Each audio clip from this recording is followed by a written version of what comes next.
се връщам.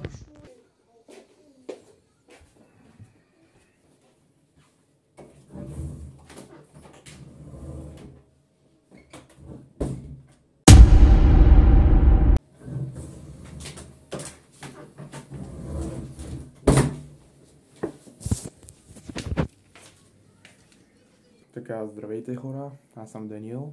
Днеска е 23-ти, 2 дни преди Коледа. Днеска продължаваме с ново видео.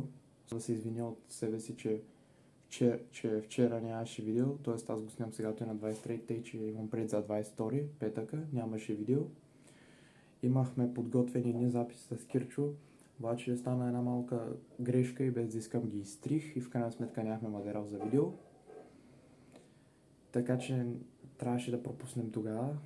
Днеска идваме с ново видео. Сега 23-ти ви ще го видите на 24-ти неделя.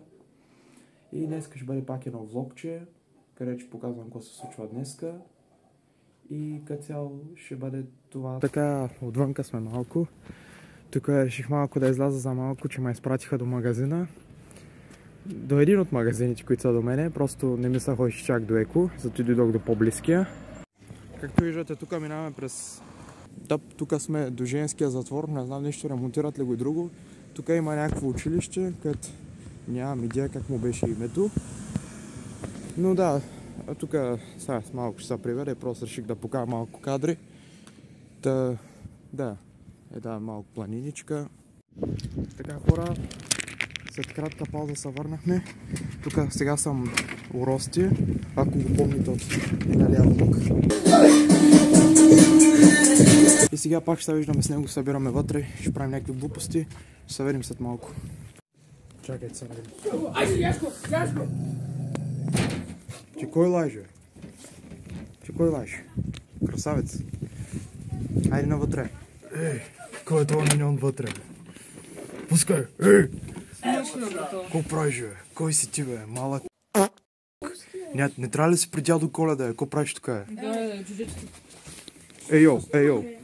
Не, знаеш какво ама? Здравейте хора. Много се очила, много са замъглени. Що бе, не изглеждам толкова лошо с тях, бе. Сега сме в Рости, ето го домакинът. Малко е черен да се видим, а няма нищо. Сега просто си почиваме и тук ще гледаме, защото навънка е лошо времето. Така, продължаваме си. Тук сега отивам до нашото Еко. Малко се разделихме с Рости и Павел поради определени причини, но сега си продължавам. Отивам към нашото Еко да се срещна с тях и ще се видим като стигна там.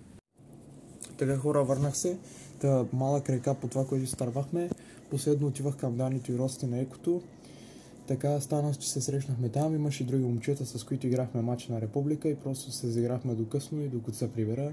Трябваше да празнувам с баща ми и така просто забравих да снимам остатъка от частта от деня, така че това ще бъде края на влога. Надявам се да ви е било поне малко интересно. Много кратичък влог, знам. Ще се опитам за по-напред да качвам по-дълги, когато вече имам повече време, защото сега поредицата е 10 дена подред. Така че това е. Бай!